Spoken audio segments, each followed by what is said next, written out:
Hey, this is Kay, and this week we're going to be talking about tax implications.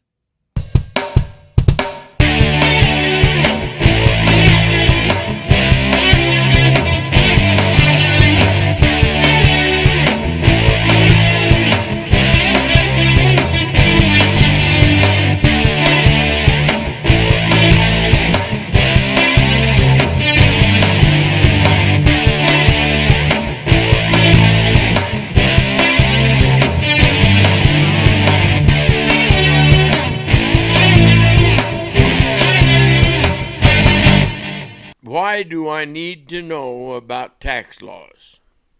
You know, since 2011, the IRS has done a lot more auditing of agencies.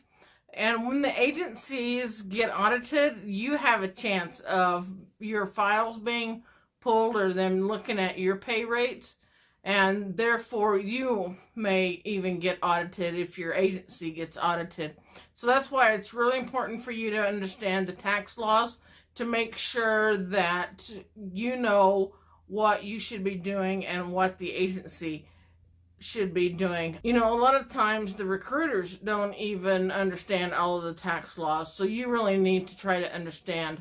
One thing you need to know is that the agency has to do due diligence to make sure that you are following the tax laws. You know, in your forms, whenever you sign your contract, you should also get one that has the 3 questions on whether or not you have a tax home. What is a tax home? You know, a tax home is a place where you make most of your income.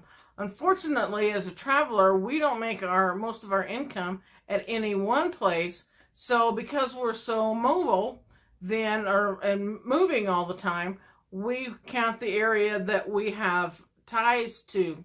As in, for a tax home, you have to have a sticks and bricks home or someplace that have living quarters. You can't use just an RV pad, and you can't use a storage shed, even though it is in a gated community. No, that doesn't work either. One thing that you can do is either you can buy a house, or you can also rent from a relative. You know, if you rent from a relative, you need to pay what is customary for the charge for a room in that area, or you can split the bills between the adults that are living there. What role does the agency play? You know, the staffing agencies are required to, as I said, do their due diligence to make sure that you are getting the tax-free stipends for lodging, meals, and travel. You know, this is done with a tax home statement or some other documentation that you are required to fill out in that first, whenever you get your contract or soon after. Do not confuse the agency requirements with the obligations according to the IRS. The IRS states that you have to return home 30 days a year. Now, some agencies want you to spend 45 to 60 days at home a year. And that's what they have, that's what their rules are. That's what they've established. So that is their company policy. Has nothing to do with the IRS. Another big one is the 50-mile rule. There is no 50-mile rule for the IRS unless you are a senator, and none of us are senators, I don't think. You know, the IRS states that you have to travel far enough away from home that it requires you to spend the night or requires rest before you can go to your next day at your job. You cannot sleep in your own bed at home at night and get the stipends tax-free. If you do that, then your stipends need to be taxed. What about the 1-year rule? The 1-year rule is stating that if you sign a contract that puts you over the 365 days, the IRS considers that you have moved there instead of just you're there temporarily. So once you sign a contract stating that you're going to be over the 365 days, then all of your housing and meal stipends, reimbursements need to be taxed because your tax home has shifted to your assignment location. Can I rent out my house while I'm gone?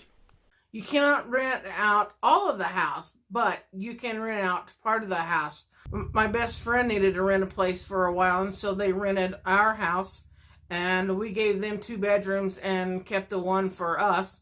And so, that would work out, and it was for a limited time. You can also do vacation rentals, or, the VRBO or B&B, Airbnb. You can also rent your house out that way, as long as it is available to you that 30 to 45 days that you're going to come home every year. Family can stay at the house also, and you just have to split the bills with them. Can I use a storage shed for a tax home? As mentioned before, you must have living quarters. A storage shed does not have living quarters. It doesn't matter if your storage shed is in a gated community, you still can't use that as a tax home. It just means that you have too much stuff.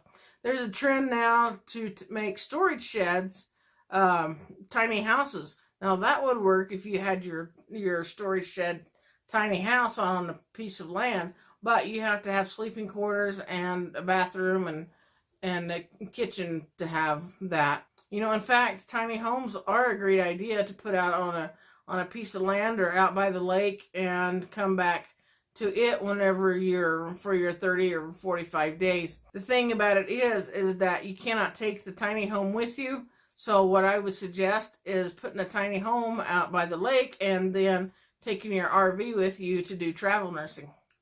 Can I use an RV as a tax home? You can use an RV as a tax home, but it must stay there. So in effect, if you would have to have 2 RVs, one that you're going to take with you if you're going to travel that away. But if you take your RV with you and then you have a RV pad, that won't work. Because if you take it with you, you're taking your home with you, and you're not duplicating your expenses.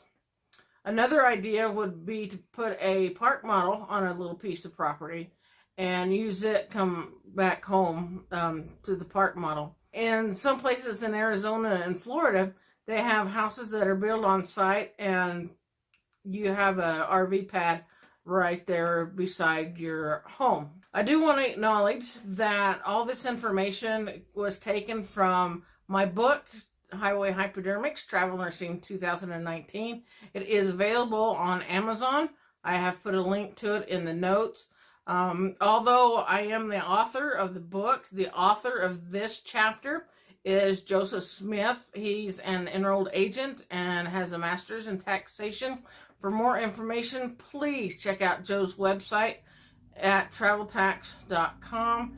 And then for tax preparation for travelers, he gives the Tax 401. It's got a lot more information there, and that's at traveltax.com/tax preparation for travelers. We will have a link to that, to both of these.